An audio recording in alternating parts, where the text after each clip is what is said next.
바쁜 일상을 살아가는 이유가 있다면 그건 바로 돈을 벌고 또 돈을 지키기 위함이겠죠. 내가 번 돈이 우리 집을 지키고 또 소비를 통해 사회를 유지합니다. 그래서 저축을 하고 재테크를 통해서 자산을 늘립니다. 예금, 적금, 펀드, 부동산, 주식, 채권, 금 등등 다양한 금융상품을 통한 투자로의 길, 저와 함께 떠나보시죠. 자, 그럼 투자의 기본이 되는 자산관리의 중요성과 다양한 금융상품을 만나보겠습니다.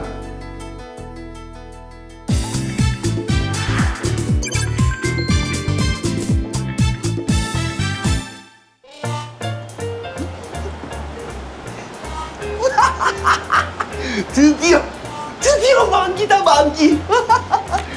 아, 내 사랑스러운 적금 통장들. 응? 오호호호호. 이 형이 안 먹고 안 입고 아끼고 아껴서 모은 돈이다, 이게. 정말 뿌듯하다. 뿌듯해. 야호. 야. 아, 이제 머니도 마련했겠다. 본격적으로 재테크를 한번 해볼까? 아, 그나저나 뭐부터 해야 되지?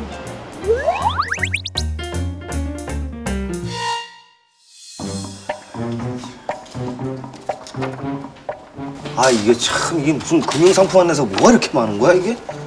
아, 이거 하나도 모르겠네. 레버리지, 분할. 아, 진짜 이거 모르는 것들이 너무 많은데? 아, 재테크의 규제, 그 친구한테 전화해보면 되겠구나.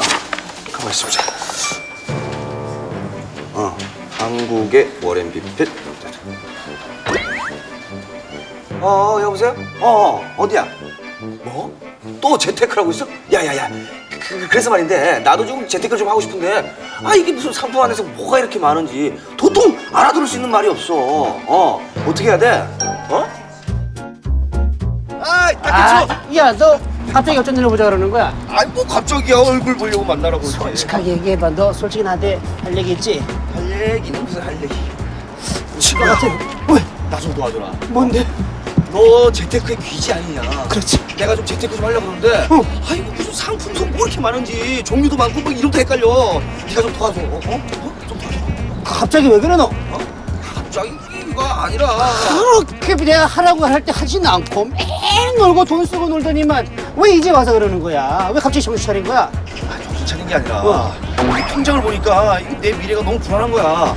불안하지. 그래서 목돈도 좀 생기고 해가지고 재테크 좀 하려고 그러는데 네가 좀 좋은 정보 좀 알려줘. 내가 밥 한번 쏠게. 좀 알려줘. 잠깐 잘 들어. 자, 일단 목돈이 생겼다고 해서 덥석 투자는 안 돼. 일단 전문가를 만나봐.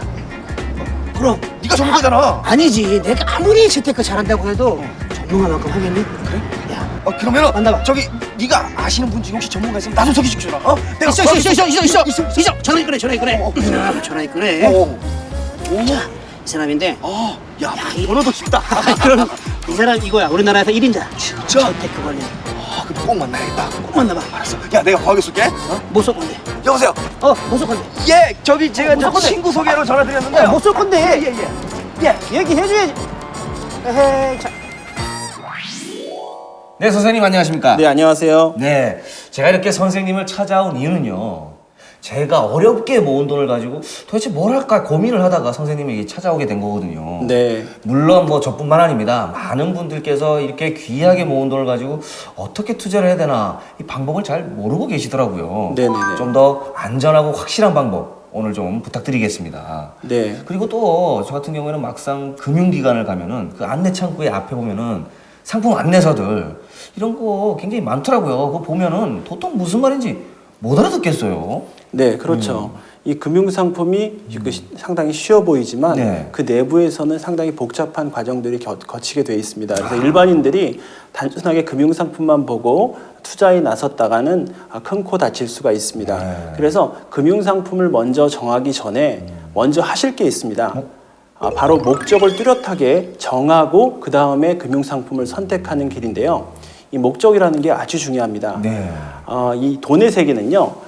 목적을 뚜렷이 갖고 있는 사람이 목적이 없는 사람의 돈을 가져가는 세계가 바로 돈의 세계입니다.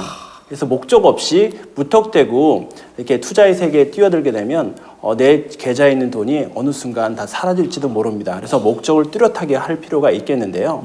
그래서 영진 씨도 이 금융상품을 선택하기 전에 투자의 목적을 뚜렷하게 하는 것이 중요합니다. 근데 저 같은 경우에는 목적이 그냥 돈을 버는 게 목적이거든요.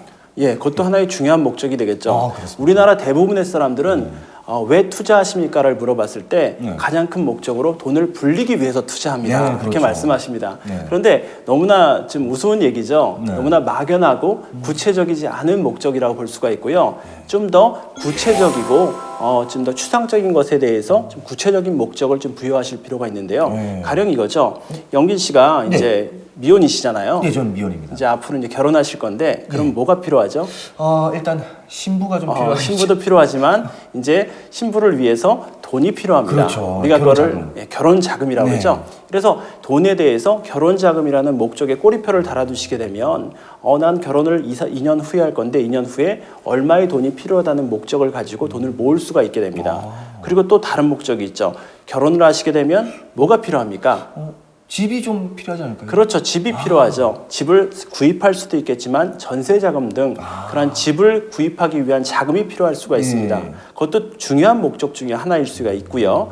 그다음에 영진 씨가 지금은 한창 주가를 올리고 있지만 이제 곧 얼마 안 있으면 이제 아니죠. 좀 더 길게 해서 이제 은퇴를 맞이하게 됩니다. 그렇죠. 그리고 은퇴를 하신 다음에 다른 직업도 가지실 수가 있겠지만 이제 시간이 지나면 우리는 늙을 수밖에 없습니다. 그렇죠, 늙죠. 그렇죠. 예. 늙은 다음에 우리는 더 이상 일을 할 수가 없거든요. 예. 일할 수 없을 때 수입이 끊어지기 때문에 수입이 끊어지는 시점을 대비해서 노후 자금을 만드실 필요가 있습니다. 노후 자금. 예, 제가 이제까지 목적의 꼬리표를 상당히 많이 열거해 드렸는데요. 예. 결혼 자금 말씀드렸죠. 그 다음에 집 자금, 집 자금. 그 다음에 노후 자금, 노후 자금. 또 그 다음에 아기를 낳게 되면 이제 자녀 교육 자금이라는 것도 필요하지 않습니까?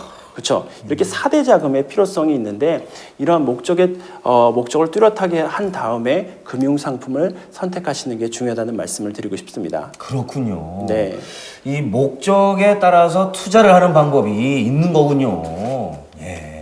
예, 목적을 뚜렷하게 하시게 되면 장점이 있습니다. 어떤 자, 장점이 결혼 자금이다 한다면 결혼 자금은 나의 뚜렷한 기간이 나오게 되어 있습니다. 뭐 2년이면 2년, 3년 후에 결혼을 하겠다. 그러면 3년에 맞는 금융 상품을 찾아서 선택할 수가 있게 되고요.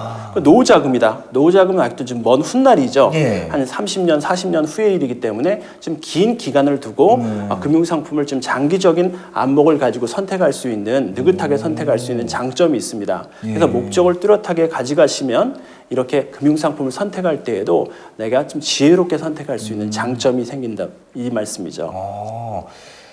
목적에 맞게 투자하는 거. 이게 바로 성공 투자의 길이군요.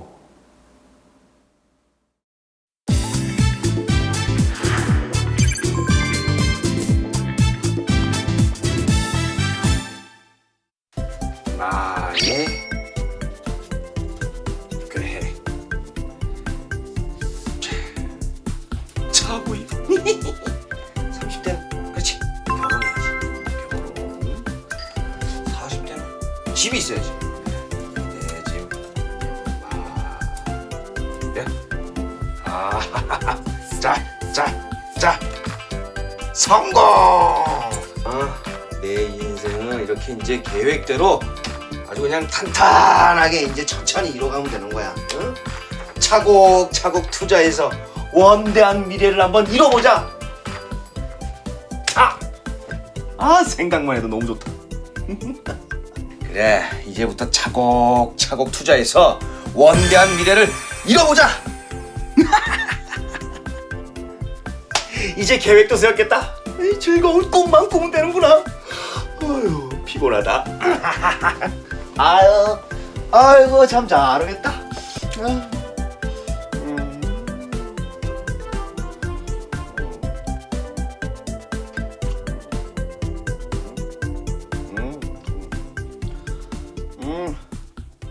아유 진짜 이게 뭐, 아유 정말 내가 미치겠다. 돌겠어 정말.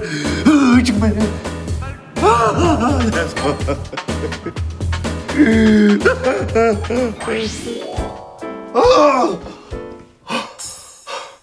아 이게 뭐야 이게?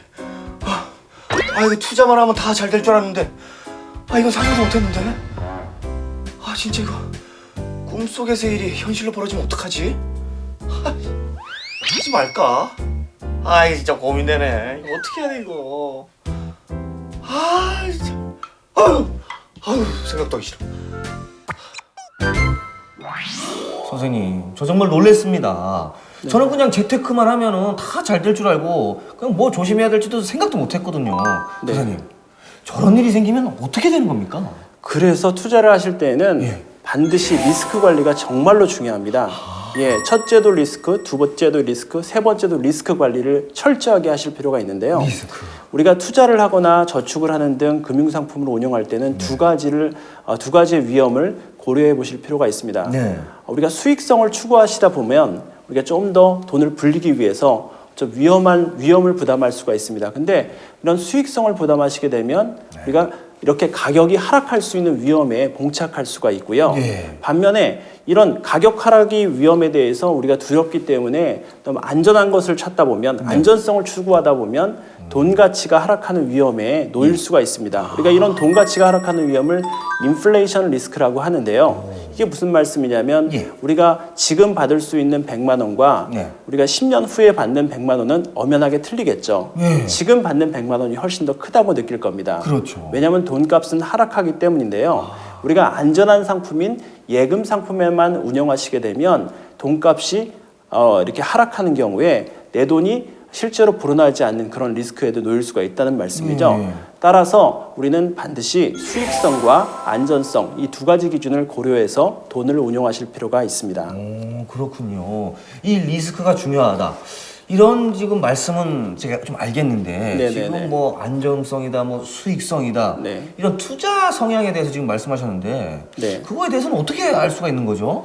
그렇죠. 우리가 투자 성향이라고 하면 쉽게 생각하면 내가 위험을 얼마나 감수할 수 있느냐 그 여부를 우리가 측정할 수가 있겠는데요. 우리가 꿈에서 보셨던 것처럼 이 가격 가치가 너무 많이 하락하게 되면 내가 투자한 돈들이 날아가 버리기 때문에 우리가 그 다음날 잠도 잘 못 자겠죠. 못 자죠. 그렇죠. 일도 잘 안 되겠죠. 안 돼요. 그러면 내 투자 성향을 잘 알지 못하고 투자한 것이나 마찬가지입니다. 내가 투자를 해놓고 발을 뻗고 잠을 잘 잘 수 있는 상태가 돼야지 내 돈을 내가 투자했는데 그 돈 때문에 내가 잠도 못 자고 일도 못 하고 한다면 그거는 잘못된 투자라는 말씀이죠. 그렇군요. 설령 그 투자한 것들이 많이 불어난다 하더라도 그 마음고생은 이만저만이 아닐 수가 있습니다. 그렇기 때문에 자신의 투자 성향을 잘 고려해서 투자하시는 것이 중요한데요. 한번 그러면 투자 성향을 한번 우리 점검해 볼까요? 먼저 지금 제가 좀 질문을 몇 가지 드리도록 하겠습니다. 우리 영진 씨는 나이가 올해 얼마죠? 올해 제 나이가 31살 됐습니다. 31살이요? 그러면 제가 또 한 번 질문해 보도록 하겠습니다. 나이가 젊을수록 투자 위험을 더 많이 부담할 수 있을까요? 아니면 나이가 더 많을수록 투자 위험을 더 많이 부담할 수 있을까요? 아무래도 좀 젊을수록 그런 위험을 감당할 수 있지 않을까요? 그렇죠. 왜냐하면 아무리 우량한 자산에 투자한다 하더라도 우리 한번 삼성전자 주가를 예로 들어 볼까요? 삼성전자 주가가 100만 원까지 올라왔다가 떨어질 때에는 70만 원까지 떨어진 적이 있습니다. 그렇죠? 그럼 70만 원에서 80만 원 올라갔다 다시 70만 원 떨어지고 이런 식으로 아무리 우량 자산이라 하더라도 장기적으로는 올라갈 수가 있겠지만 단기적으로는 올라갔다 떨어졌다 한다는 말씀이죠. 이러한 변동성을 극복할 수 있는 것은 나이가 젊을수록 극복할 수가 있을 것 같고요. 그 다음에 한 가지만 더 질문을 더 드려볼게요. 지금 버는 수입이 저한테만 말씀해 주세요. 알겠습니다. 제가 알겠는데 아까 좀 전에 얘기를 들었는데요. 자신이 버는 수입이 얼만큼 되는지 또 버는 수입으로 생활비를 지출한 다음에 여윳돈이 얼만큼 되는지 또 그 다음에 자신의 재산 상태가 어느 정도 충분한지에 따라 이 투자 성향은 달라질 수가 있습니다. 아무래도 돈이 많은 부자일수록 위험을 더 많이 감수할 수 있는 가능성이 많겠죠. 그 다음에 투자 성향을 또 판단할 수 있는 중요한 근거가 있습니다. 어떤 거 있죠? 투자의 경험입니다. 영진 씨는 이제까지 뭐 주식에 대한 투자나 또는 ELS나 ELF 등 금융상품에 대한 투자를 해보신 적이 있으신가요? 사실 한 번도 없습니다. 한 번도 없으세요? 예. 예, 이런 식으로 한 번도 금융 투자에 대한 경험이 없으신 분들은 투자의 위험을 많이 부담하면 안 됩니다. 예, 투자의 경험이 많을수록 많이 해본 사람일수록 익히 아는 상품일수록 투자의 위험을 더 많이 부담할 수가 있다는 말씀이죠. 아무래도 우리가 고기를 먹어본 사람이 잘 먹는다고 하지 않습니까? 그렇죠.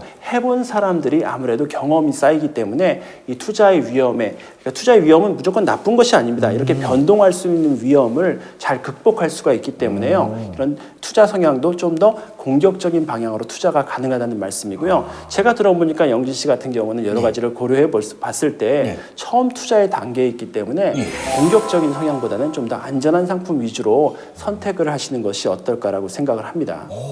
이렇게 그냥 뭐 제 나이와 그냥 뭐 투자 경험과 그냥 뭐 어떤 수입과 요 정도로만 하더라도 그냥 투자 성향을 어느 정도 나오네요. 그럼요. 아, 그렇군요. 예, 영진 씨가 뭐 증권사나 예. 은행 등 여러 창구를 가시게 되면요. 예, 예. 이 금융 투자 상품에 가입하시기 전에는 반드시 이 금융 투자의 성향에 대해서 꼭 분석을 하도록 되어 있습니다. 이 분석을 거친 다음에 그 다음에 거기에 맞는 금융 상품을 선택하도록 모두 제도화가 되어 있습니다. 야, 그러니까 이제 자신이 안정형인지 수익형인지 제대로 투자 성향을 파악해서 투자하는 게 올바른 투자인 것 같습니다.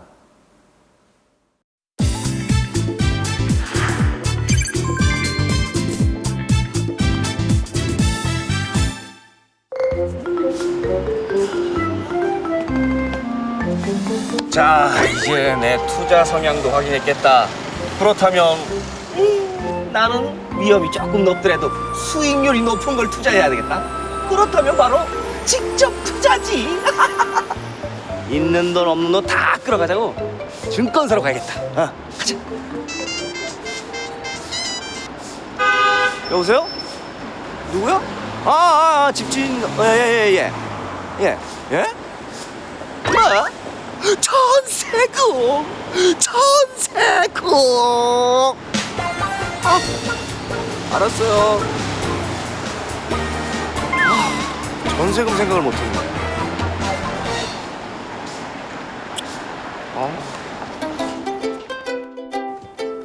전세금 깜빡했네. 이러다가 병원에도 덜컥 갈 일 생기고 그러면 어쩌지? 불안해. 목돈 필요하면 다시 찾아야 되고 이거 아무 생각 없이 투자했다가 큰일 날 뻔했네. 선생님, 저처럼 이 투자 중에 이 목돈 들어갈 일이 있으면 이거 어떻게 해야 되는 거죠? 뭐 어떤 펀드는 뭐 1년, 2년 뭐 이런 것도 있겠지만 나중에 이건 돈을 찾을 수 없으면 어떡하는 거죠, 이거? 예. 그런 경우에는 가입하시면 안 되죠. 아, 그런가요? 예, 그렇죠. 이런 경우가 있어요. 예. 실제로 금융 위기 당시에 예. 어떤 분이 6개월 정도 결혼 기간을 앞두고 예. 한 결혼 자금으로 모아놓았던 3천만 원을 예. 이걸 어떻게 굴릴까 하다가 어떻게 하셨냐면 그거를 주식에다 넣었습니다. 아이고야. 주식에 넣었는데 예. 아니나 다를까 그때로부터 계속 하락하더니 반토막이 나버렸다는 말씀이죠. 예. 결혼을 앞두고요. 예, 고등어만 반토막이 있는 것이 아니라 예. 이 금융도 반토막이 있을 수 있습니다. 반토막이 있군요. 예. 그런데 이 금융 시장은 예. 언제든지 요동칠 수 있고 변동성이라는 좀 전에 알아봤던 투자의 위험이 있다는 말씀이죠. 그렇죠. 예, 투자의 위험을 고려하지 않고 자신의 목적도 잘 모른 채 무작정 돈을 넣은 것이 패착의 원인이라 볼 수 있고요. 그렇기 때문에 또 하나 고려하셔야 될 것이 무엇이냐면 황금성입니다. 황금성. 다른 말로 하면 투자 기간을 꼭 고려하셔야 된다는 거죠. 자, 돈이 내가 필요할 때 돈이 있어야지 돈입니다. 그렇죠. 내가 필요할 때 있어야지 돈이지 내가 필요할 때 없으면 내 돈이 아니에요. 그렇죠. 제 돈이 아니죠. 예. 근데 그렇게 반토막단 주식에 들어가 있다면 뺄 수가 있겠습니까? 못 빼죠. 결혼을 연기한 사람이 수도 없이 많았답니다. 그래서 금융 상품을 잘못 선택하시게 되면 이렇게 나쁜 영향을 미칠 수가 있다는 점 꼭 염두에 두시고요. 항상 금융 상품에 투자하실 때는 투자의 기간을 고려하셔서 내가 언제 돈이 필요한지를 꼭 고려하셔서 투자하시는 것이 정말로 중요합니다. 선생님, 그러면 이 투자를 할 때 어떻게 구분을 해야 되는 건가요? 네, 한번 기간별로 구분을 해보도록 예. 하겠습니다. 기간을 구분할 수 있는 것은 투자의 목적입니다. 우리가 가령 노후 자금 같은 경우에는 네. 한 30년 정도 여유가 있습니다. 영진 씨 같은 경우는. 네. 그렇기 때문에 장기적인 목적으로 구분해서 장기성 자금을 위한 좀 더 투자의 위험을 좀 더 부담할 수가 있겠죠. 네. 투자의 비중을 좀 더 두면서 부담할 수가 있겠고요. 네. 그다음에 중기적인 목적의 자금 같은 경우는 주택 마련 목적이 있을 수 있습니다. 그렇죠. 그렇죠. 그래서 한 5년에서 7년 정도의 목적을 가지고 이 주택 마련 목적, 그러니까 집 마련이라고 그러죠. 예. 그러기 위해서는 특별한 통장이 있어요. 주택 마련 종합 저축이라는 통장이 있거든요. 그렇군요. 그런 통장과 또 중기적인 목적을 위한 펀드 등으로 마련할 수 있을 것 같고요. 네. 그다음에 단기적인 것이 있습니다. 우리 영진 씨 같은 경우는 이제 곧 결혼을 하실 수 있단 말이죠. 예. 이제 배우자만 있으면 네. 하실 수 있는데 배우자 이외에도 돈이 있어야 됩니다. 그렇죠. 결혼 자금을 준비하셔야 되는데요. 만약에 2년 내에, 3년 내에 결혼을 하신다면 우리가 언제 닥칠지 모르지만 단기간에 그런 이벤트가 발생할 수 있기 때문에 이런 원금과 이자를 우리가 정확하게 알 수가 있는 예금이나 적금과 같은 상품으로 결혼 자금을 마련하시는 것이 중요할 수가 있겠습니다. 아, 그렇군요. 네네.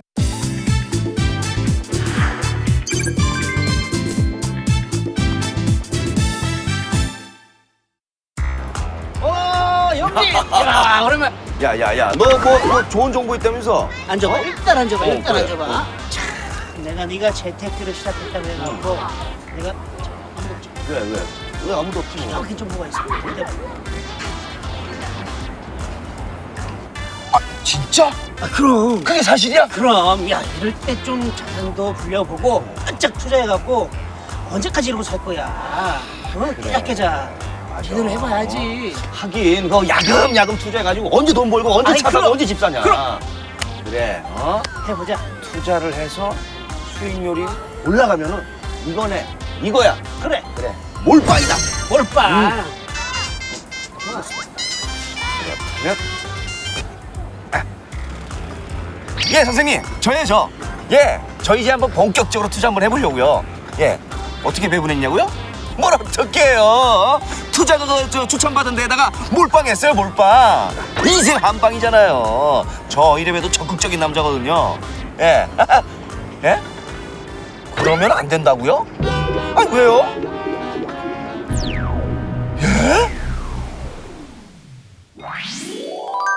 영진 씨 이러시면 안 됩니다. 왜 그러세요, 선생님? 아니 분산 투자를 하셔야죠. 분산 투자요? 그렇게 몰빵 투자하시면 큰일 나요. 아니 뭐든 그냥 한 가지에 집중하면 뭐 수익도 좋고 결과도 좋은 거 아닙니까? 그 동네 축구 얘기 들어보셨어요? 예? 동네 축구요? 전원 공격, 전원 수비. 이게 좋은 것 같지만 어떻습니까? 동네 축구라는 말을 듣지 않습니까? 그렇죠? 예. 국가대표 축구와 동네 축구가 다른 점이 뭐예요? 국가대표들은 각자의 포지션에 잘 자리를 잡은 다음에 자기의 포지션을 잘 지키지 않습니까? 예. 그런 것처럼 투자도 포지션을 잘 지키고 목적에 따라 자신의 자산을 분산시키는 것이 정말로 중요합니다. 그렇군요. 그러면은 이 분산 투자를 하면 수익률이 더 좋다는 말씀이십니까? 네, 장기적으로 분산 투자가 수익률에 절대적인 영향력을 미친다는 보고서가 있습니다. 우리가 이제 그 과거의 사례를 한번 두고 본다면요. 예. 2005년도에는 우리가 집하고 부동산, 집하고 주식과 예금 중에서 어떤 것이 인기가 있었을까요? 2005년도.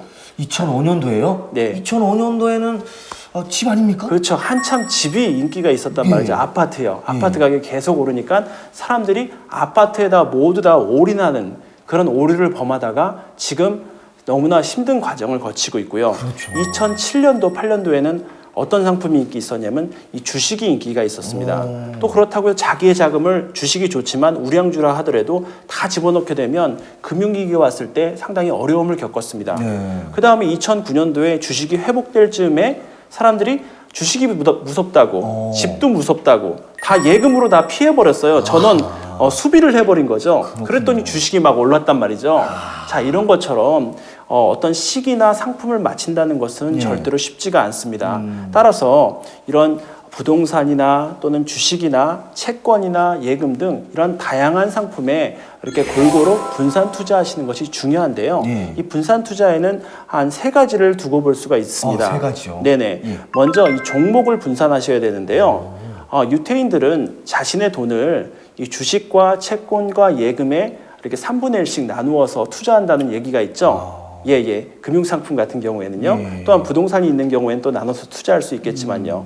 왜냐하면 주식이라 하더라도 아무리 우량주라도 단번에 직선처럼 쭉 올라가는 경우가 없습니다. 예. 항상 변동성을 지면서 올라가는데 주식이 떨어질 때는 채권이 올라가서 나의 수익률을 보존해 줄 수가 있고요. 또 그 다음에 주식과 채권이 떨어질 때는 예금에서 나오는 이자로 나의 수익을 지탱해 줄 수가 있기 때문에 그렇습니다. 그와 같이 항상 한 종목에 몰빵하기보다는 이렇게 주식, 채권, 예금 또 주식 중에서도 주식을 선택하실 때에도 또 펀드를 선택하실 때에도 하나의 종목에만 선택하지 마시고 여러 개의 종목에 지금 성격이 다른 것에 나누어서 분산 투자하는 것이 아주 중요하다고 생각합니다. 그렇군요. 네네. 두 번째는 시간 분산 투자인데요. 시간. 예, 우리가 뭐든지 타이밍이 중요하다고 얘기를 하지 않습니까? 맞습니다. 근데 그 타이밍을 신처럼 맞출 수 있는 사람은 없어요. 맞습니다. 그렇죠. 예. 당연히 내가 주식이 오를 줄 알았으면 당연히 사죠. 네. 떨어질 줄 알았으면 당연히 팔죠. 예. 근데 아무도 그런 것들을 정확하게 계속해서 맞추는 사람은 없거든요. 그렇습니다. 그렇다면 우리는 항상 우량주에 투자했을 때, 우량 자산에 투자했을 네. 때는 언제나 가격이 오른다는 사실을 알고 있습니다. 그런데 높게 사는 것보다는 낮게 사기를 원해요. 네. 그렇다면 어떻게 하는 것이 가장 좋을까요? 높게도 사고 낮게도 사고 계속해서 평균적으로 사는 것이 중요할 텐데요. 이것을 우리가 시간 분산 투자라고 합니다. 그렇군요. 예, 그렇죠. 1년 중에 언제는 주식이 가장 올라가 있고 언제는 가장 내려가 있는데 우리가 평균적으로 매달 일정한 날에 주식을 구입하시거나 펀드를 구입하시게 되면 평균 단가가 평균화가 되기 때문에 우리가 나중에 주식 가격이 올라갔을 때, 펀드 가격이 올라갔을 때 우리가 수익을 취할 수가 있다는 말씀입니다. 그렇군요. 네네. 마지막으로 이제 지역 분산에 대해서 좀 알아볼 텐데요. 지역이요? 예예. 우리 한국이 아주 지금 요즘에 떠오르고 있죠. 예. 예, 일본을 제치고 우리나라 한국이 상당히 선전하고 있습니다. 네. 모든 산업에서 네. 잘 나가고 있는데요. 그렇지만 한국의 주식 시장이 전 세계에서 차지하는 비중이 몇 % 정도 될까요? 글쎄 우리나라 그냥 한 50%는 먹고 있지 않습니까? 아이고 참 50%요. 예. 예, 너무 많고요. 앞으로 한 100년 정도 있으면 우리 코리아가 그렇게 되지 않을까라고 생각하고요. 지금 현재는 한 2% 정도 전 세계 주식 시장에서 차지하는 한국의 주식 비중이 2%에 불과합니다. 근데 우리들의 가진 돈을 모두 다 한국의 주식이나 한국에만 투자를 한다면 어떻겠습니까? 2%는 진짜 작은데 우리 한국에만 하기에는 조금 그렇죠. 조금 제가 안 좋을 것 투자를 같은데요? 할 때는 예. 첫째도 리스크 관리, 둘째도 리스크 관리라고 예. 제가 말씀드렸잖아요. 예. 만약에 한반도에 우리가 살고 있지만 어떤 위험 요인이 터졌을 때는 예. 우리가 가진 돈이 갑자기 다 많이 떨어질 수가 있겠죠. 그럼요. 설마 이런 일들은 벌어지지 않았으면 좋겠지만 예. 그렇기 때문에 우리가 또 주의해야 될 게 투자에서는 자기 확신을 갖는 게 되게 중요합니다. 예. 자기 확신을 너무 갖는 것이 위험합니다. 아, 예, 설마 이런 일이 있겠어. 근데 항상 이런 것들을 염두에 두고 투자하실 필요가 있거든요. 그렇기 때문에 한국에만 투자하시는 것보다는 다른 지역, 해외 지역에 골고루 분산 투자하시는 것도 중요한 포인트라고 할 수 있겠습니다. 예, 그렇습니다. 종목에 대한 투자, 그리고 시간에 대한 투자, 그리고 지역에 대한 투자, 이렇게 이제 분산 투자가 있지만 이거 외에도 뭐 금리도 알아야 되고 그리고 경기 변동 주기도 좀 알아야 되고 네. 그뿐만 아니라 투자의 비중, 여기에 대한 이제 비율도 알아야 된다. 이런 말씀이시죠? 네네네. 네.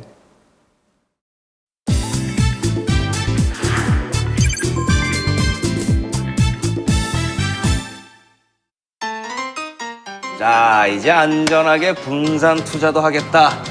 이제 상품만 골라서 투자하면 된다 이 말이지? 오케이, 좋아. 뭐 그런 거 자신 있지. 보자, 이거는 수익률이 이건 10%이고요. 10%면은 한번 있을 거야. 이거 괜찮네. 이거는 수익률이 한 달에 24만. 잠깐만, 아까 이거. 아, 이거는 이거야, 이거는 이렇게 주네. 어? 잠깐만 있어봐. 그럼 더 좋은 게 이게 더 좋네. 이거는 어떤 거였지? 이거였나? 아닌데? 이거 어디 갔어? 이건가? 아, 진짜 뭐가 이렇게 헷갈려. 뭐가 이렇게 이름이 많고 종류가 많고 이런 거야, 헷갈리게. 딱 한 번에 나올 수가 없나 이거? 채권은 뭐고, 뭐 선물은 뭐고, 도대체 이게 뭡니까 이게 도대체? 선물이 뭐예요?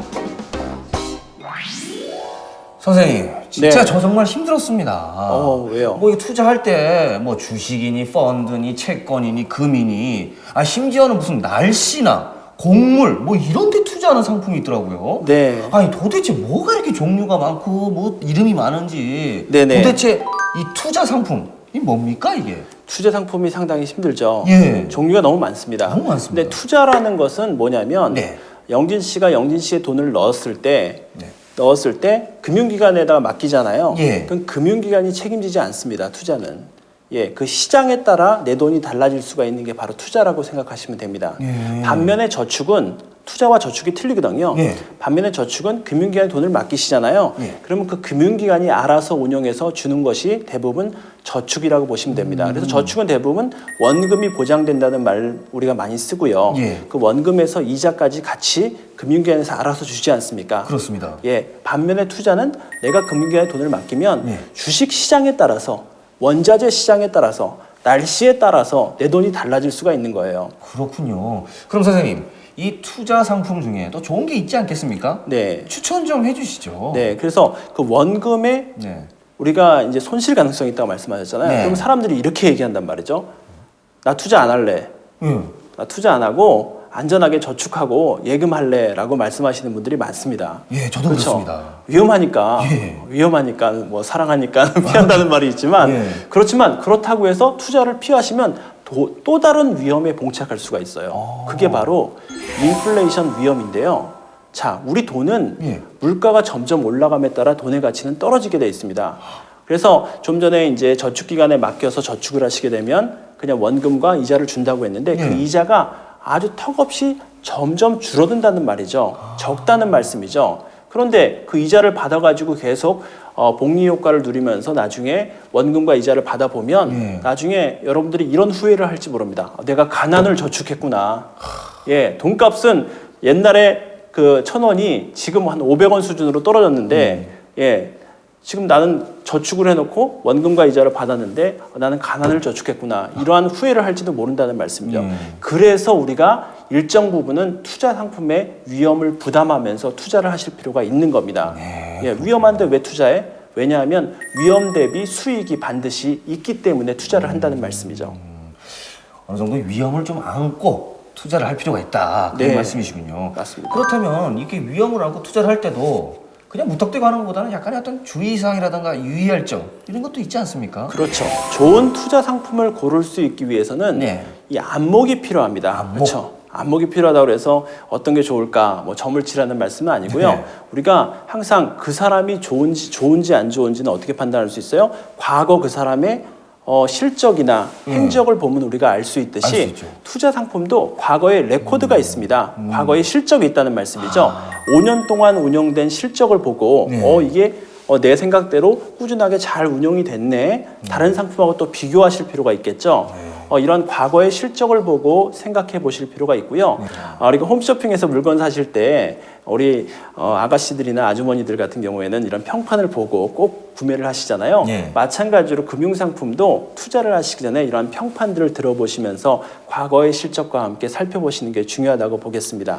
그렇군요. 이렇게 정말 알아야 될 것이 많은데 그냥 저처럼 그냥 이렇게 섣불리 투자했다가는 큰 코 다칠 수가 있겠습니다. 정말 브레이크 없는 자전거를 타고 그냥 내리막길을 달리는 그런 굉장히 위험한 일이었군요. 예. 오늘 이렇게 또 선생님한테 이렇게 이 말씀을 들으니까 정말 저도 조금씩 이 투자에 대해서 좀 알아가는 것 같습니다. 너무 기분이 좋습니다. 네. 하지만 선생님, 그래도 혹시 투자할 때 아직도 좀 잘 모르겠다 하시는 분 계시거든요. 네네. 정말 투자할 때 이것만은 꼭 알아둬야 된다 하는 거 있으면 한 말씀 부탁드리겠습니다. 네, 금융상품에 투자하실 때는 본인이 잘 아는 상품에 투자하는 것이 정말로 중요합니다. 잘 아시는 상품에 투자하시려면 해보는 게 중요한데요. 한 번도 투자의 경험이 없으시다면 처음에는 좀 안전한 투자 상품부터 시작하셔서 점차 좀 위험한 상품으로 투자하시는 것이 중요하다고 생각하고요. 그러면 얼만큼 위험한 상품에 투자하는 것이 중요한지에 대해서 고민하시는 분들이 많은데요.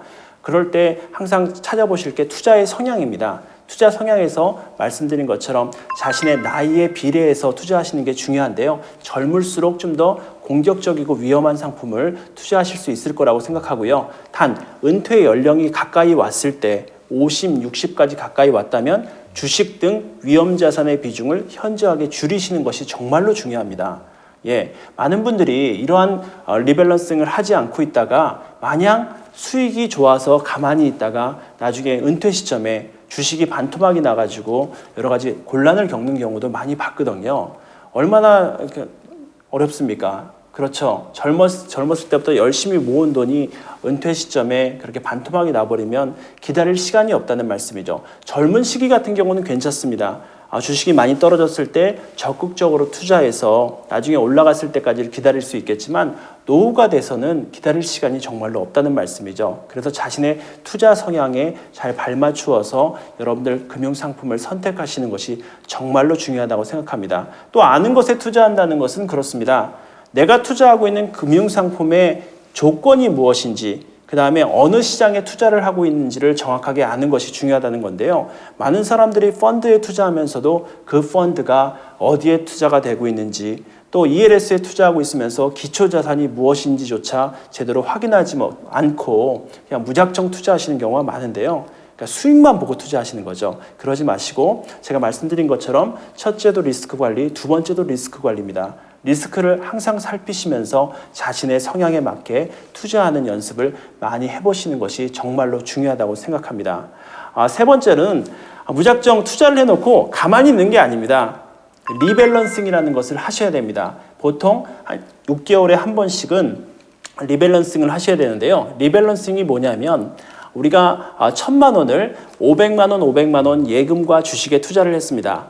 그런데 주식시장이 좋아져서 주식이 500만 원이 1,000만 원이 돼버렸어요. 예금은 한 600만 원이 됐는데 그러면 처음에는 5대5였는데 10대6이 돼버렸단 말이죠. 그랬을 땐 다시 5대5를 맞추기 위해서 주식에서 빼서 예금의 비중을 늘려놓는 것, 다시 5대5로 맞춰놓는 것, 이것이 바로 리밸런싱이라고 할 수가 있겠습니다. 꾸준하게 정기적으로 리밸런싱을 거치시면서 하시다 보면 시장의 등락에 따라서 여러 가지 변동성의 위험에 대해서 잘 대처하실 수 있는 지혜를 가지실 수 있다고 생각합니다. 이러한 점들을 잘 염두에 두셔서 투자하시면 좋을 것 같습니다. 네, 선생님. 투자할 때 목적을 정해라. 그리고 자신의 투자 성향을 알아라. 리스크에 대비해라. 분산 투자해라. 투자 상품 개념에서부터 투자할 때 유의사항까지 오늘 확실히 배운 것 같습니다. 선생님, 감사합니다. 예, 감사합니다.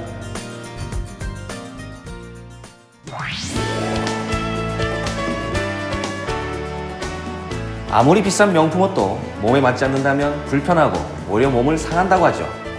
자신의 투자 성향과 맞는 상품을 고르고 목적에 맞는 투자를 한다면 성공 투자, 그리 멀지도 힘들지도 않습니다. 자, 저희와 함께 즐겁고 안전한 투자 해보시기 바랍니다.